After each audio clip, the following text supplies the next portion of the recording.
Welcome to the Explainer. Today we are tackling a classic problem, one you see in a lot of interviews. It's all about dependencies. How do you figure out the right order to do things when some tasks have to come before others? Let's dive right in. Of course you have, right? We all have. This super simple idea of this before that is the absolute key to the entire puzzle we're going to solve today. And it's not just for scheduling classes. This logic pops up everywhere, from project management to making sure software compiles correctly.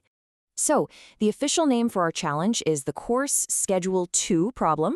It's a really popular one on coding platforms like LeetCode. The goal sounds simple enough. Find a valid order to take a bunch of courses, given a list of all the prerequisites. All right, let's get into the nitty-gritty and lay out the rules of the game.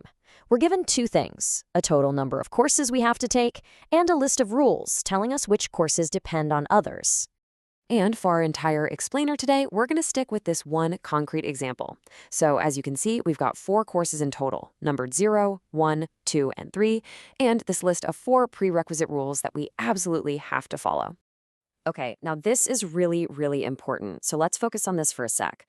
When you see a pair like A, B, it means the second number, B, has to be completed before you can take the first number, A. So for that first rule, 1, 0, it means you have to finish course 0 before you're allowed to even sign up for course 1.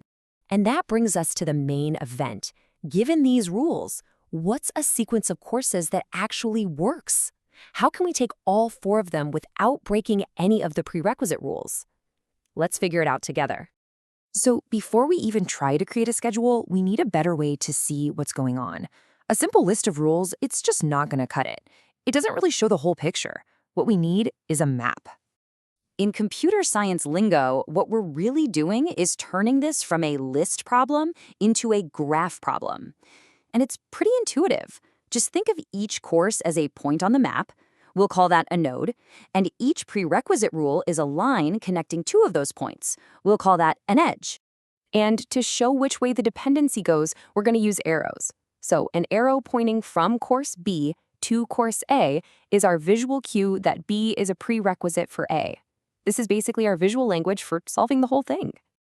Okay, let's actually build this map. The first rule, 1, 0, means we draw an arrow from 0 to 1. Easy enough. The next rule, 2, 0, gives us an arrow from 0 to 2. See? Already, we can tell that course 0 is a prerequisite for both 1 and 2. Next up, 3, 1 draws an arrow from 1 to 3. And finally, 3, 2 adds that last arrow from 2 to 3.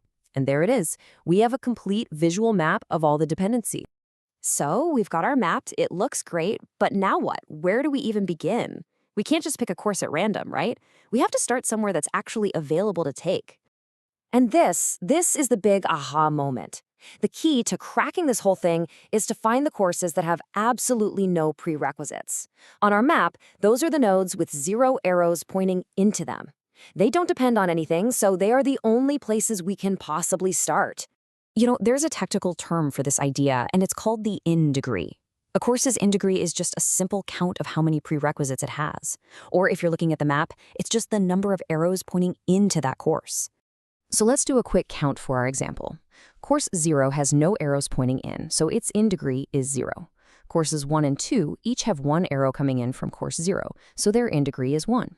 And course 3, well, it needs both 1 and 2, so it has 2 arrows coming in, giving it an in degree of 2. This makes our starting point crystal clear. It has to be course 0. It's the only one with an in degree of 0. All right, we've found our starting block. Now we just need a systematic way to build out the rest of the schedule from there. Let's walk through the actual algorithm, step by step. Okay, here's the game plan. Step 1, find all the courses with an in degree of 0. For us, that's just course 0. Step 2, we'll add it to a ready-to-take list. Step 3, now we pick a course from that list, so course 0, and pop it into our final schedule. Step 4, this is key. Since we've now taken course 0, we can go to all the courses that depended on it, that's courses 1 and 2, and basically erase that dependency. We reduce their in degree by 1. And step 5, here's the magic. The in degree for both course 1 and course 2 just dropped to 0. So now we add them to our ready list. Step 6 is simple. Just keep repeating this process until our schedule is full and there's nothing left on our ready list. Following that whole process, one possible valid schedule we could get is 0, 2, 1, 3. It's also worth pointing out that 0, 1, 2, 3 is also a perfectly valid answer. The algorithm doesn't need to find every single correct ordering, it just needs to find one of them. Okay, that's great when a solution exists. But what happens if you're given a set of rules that's just impossible to solve? How does our algorithm deal with that? Well, this happens when you have what's called a circular dependency, or a cycle. Our solvable problem on the left is what we call an acyclic graph, no loops. But just imagine the impossible mess on the right. To take course 1, you need course 0. But whoops, to take course 0, you need course 1. You are completely stuck in a loop. You can never ever start because no course will ever have an in-degree of 0. And what's really cool is that our algorithm catches this for us automatically. If a cycle exists, our ready-to-take list will eventually just become empty. But we won't have all our courses in the final schedule. Those leftover courses are the ones trapped in that dependency loop. So the check is super simple. If the number of courses in our final schedule is less than the total number we were supposed to take, we know a solution is impossible. So we've totally nailed down the core logic and the intuition. Now for the final step. Let's quickly connect these ideas to what they'd actually look like if you were to write the code.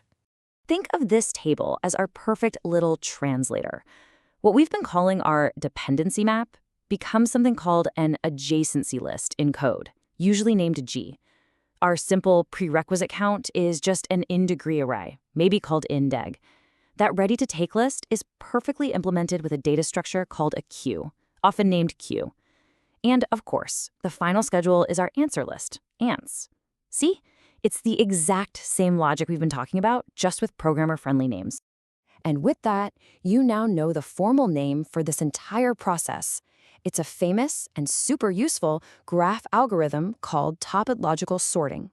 Its whole job in life is to find a straight line ordering of things that have dependencies on each other.